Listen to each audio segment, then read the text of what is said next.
السلام علیکم ویورز. کل میں نے ایک پیشنٹ کے متعلق آپ لوگوں سے ڈسکشن شروع ہی کی تو مجھے پتہ ہی نہیں چلا کہ میں نے ریکارڈنگ آن ہی نہیں کی. اتنی لمبی چوڑی ویڈیو بنا لی اور جس وقت میں اپنی گیلری میں دیکھ رہی تھی تو وہ ویڈیو تھی ہی نہیں, ریکارڈ ہی نہیں ہوئی تھی, تو ہونا کیا تھا. خیر میں اس پیشنٹ کے متعلق آج دوبارہ سے آپ کے ساتھ ڈسکشن کروں گی. ایک پیشنٹ میرے پاس رپورٹ ہوا تھا, کل ہی رپورٹ ہوا, اور میں نے سوچا کہ اس پہ ایک ویڈیو بنا لینی چاہیے کہ یہ گھر میں بھی ہمارے اس طرح کے بچے ہوتے ہیں اور پھر ہم لوگ بھی خواریاں کاٹتے ہیں, ہم لوگ بھی گھومتے پھرتے ہیں اور لے لے کے ڈاکٹروں کے پاس. ایک بچہ میرے پاس رپورٹ ہوا ہے تو وہ کوئی 36 ڈاکٹروں کے پاس تو گیا ہوگا, اس کے پاس اتنی زیادہ سلپس پڑی تھیں کہ اس ڈاکٹر کے پاس بھی میں گیا ہوں, اس کے پاس بھی گیا ہوں, اس کے پاس بھی گیا ہوں, لیکن کوئی خاطر خواہ اس کو فائدہ نہیں ہوا. پیرنٹس کافی پریشان تھے کہ 5 دن 6 دن ہمارے بچے کو کانسٹیپیشن رہتی ہے ڈاکٹر صاحب, اور جب ہم اس کو لیگزیٹیوز دیتے ہیں یا لیکٹولوز دیتے ہیں یا کانسٹیپیشن کو ریلیف کرنے کے لیے ہم میڈیکیشن دیتے ہیں تو وہ اس کو ڈائریا سٹارٹ ہو جاتا ہے اس کے نتیجے میں, اور وہ ڈائریا پھر مزید آگے 5-6 دن ڈائریا رہتا ہے. اس کی وجہ سے اس کو پھر ریش بھی بن جاتا ہے, اس کو کبھی ایک چیز چینج ہوتی ہے, کبھی ہم ڈائریا روکنے کی دوائیاں دیتے ہیں اور کبھی ہم اس بچے کو ڈائریا روکنے والے وہ جو لیکٹوز فری فارمولیشن وغیرہ وغیرہ اس طرح کی کچھ ان کی ہسٹری تھی.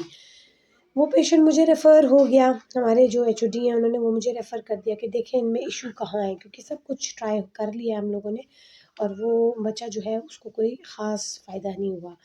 جب وہ بچہ میرے پاس آیا تو میں نے اس کی ڈائٹری ہسٹری لی تو پتہ چلا کہ کچھ بھی اس بچے کو مسئلہ نہیں ہے, کسی بھی قسم کی فلیٹنگ نہیں ہے ڈیوڈینم یا ججنم میں, کسی بھی قسم کی ویلائز کی فلیٹنگ نہیں ہے, کسی بھی قسم کا کوئی ایشو رن نہیں کر رہا, کوئی ڈیزیز رن نہیں کر رہا, صرف اور صرف اس کی ڈائٹری ہیبٹس جو ہیں وہ ان اپروپریٹ ہے. جب وہ ساری میں نے ہسٹری لی تو پتہ چلا جی کہ وہ صبح اپنے ساتھ بٹھاتے ہیں تو 2-3 نوالے دے دیے, اس کے بعد اس بچے کو پورا دن کوئی خوراک نہیں دیتے. کبھی ادھر چلا جائے تو ہاتھ میں چاکلیٹ پکڑا دی, ادھر چلا گئے تو کوئی پاپڑ چپس پکڑا دیے.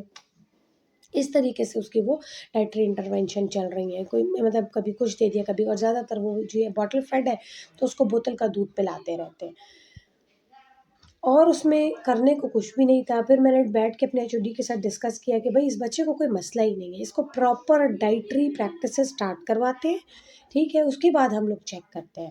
تو اس کے بعد پھر میں نے اس بچے کو ڈے بیفور یسٹرڈے جو بچہ آیا تھا میں نے اس کو proper 3 early small frequent meals پہ سٹارٹ کیا, جس میں روٹی, سالن, جس میں انڈے, جس میں کیلے, جس میں مکس فروٹس, جس میں سبزیاں بھی, جس میں سالن میں دال بھی ایڈ کروا دی.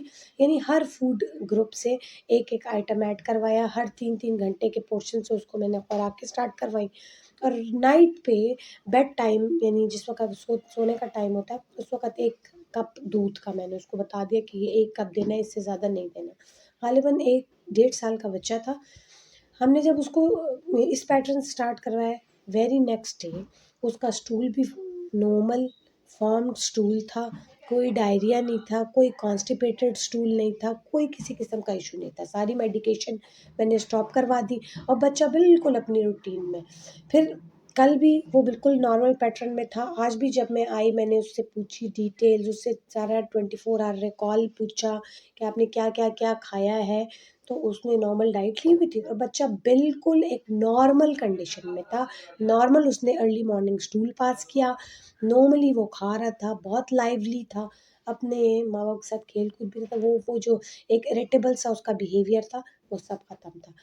یہ ایک اویئرنیس ویڈیو کہہ لیں اس کو, یا یہ ایک انفارمیشن ہے جو میں آپ کے ساتھ شیئر کر رہی ہوں کہ فار گاڈ سیک یہ بہت چھوٹی چھوٹی جو باتیں ہیں ان کا خیال کریں گھر میں, ٹھیک ہے. بچوں کو ایک نارمل اس کو اپنے جیسا کنسیڈر کریں, یہ نہیں کہ بچہ جو ہے آپ کو ایک الگ اینٹیٹی لگے, اپنے سے ایک الگ مخلوق لگے, بالکل نہیں.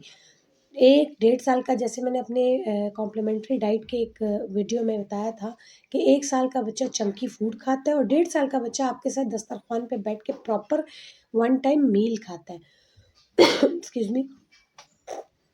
آپ اس کو ایک الگ اینٹی کنسیڈر کر کے اس کو کسٹرڈ بنا کے دے رہے ہیں، اس کو کھیر بنا کے دے رہے ہیں، اس کو میٹھے کی بمبارڈمنٹ کر رہے ہیں، ان کو مطلب اسپائسز انٹروڈیوس نہیں کروا رہے بچے کو، تو یہ آپ کے لیے ان دا لانگ رن مسئلے بنائے گا۔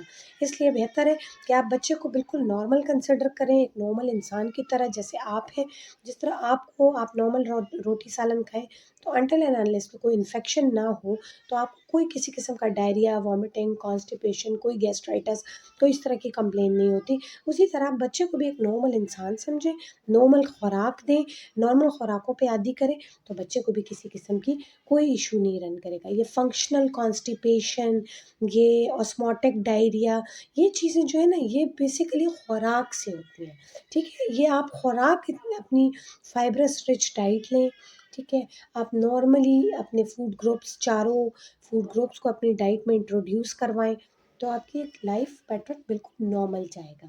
اس کے ساتھ ہی میں ویڈیو کو یہاں اینڈ کرتی ہوں، بہت لمبا نہیں کرتی۔ یہ ایک روٹین کی جو ہماری غلطی ہوتی ہے، ہم اپنے گھروں میں کر رہے ہوتے ہیں، اپنے بچوں کے ساتھ کر رہے ہوتے ہیں، تو آپ یہ غلطی کو نہ دہرائیں، اپنے بچوں کو نارملی کنسیڈر کر کے ان کو نارمل خوراک جیسے آپ کھا رہے ہیں وہ آپ دیں، انشاءاللہ آپ کے بچوں کو کوئی ریلیٹڈ ایشو اس طرح کا نہیں ہوگا۔ جب تک کوئی انفیکشن نہ ہو تو آپ کے بچوں کی لائف بڑی اسموتھ جائے گی۔ اس کے ساتھ ہی مجھے اجازت دیجیے، اپنا خیال رکھیے گا۔ اللہ حافظ۔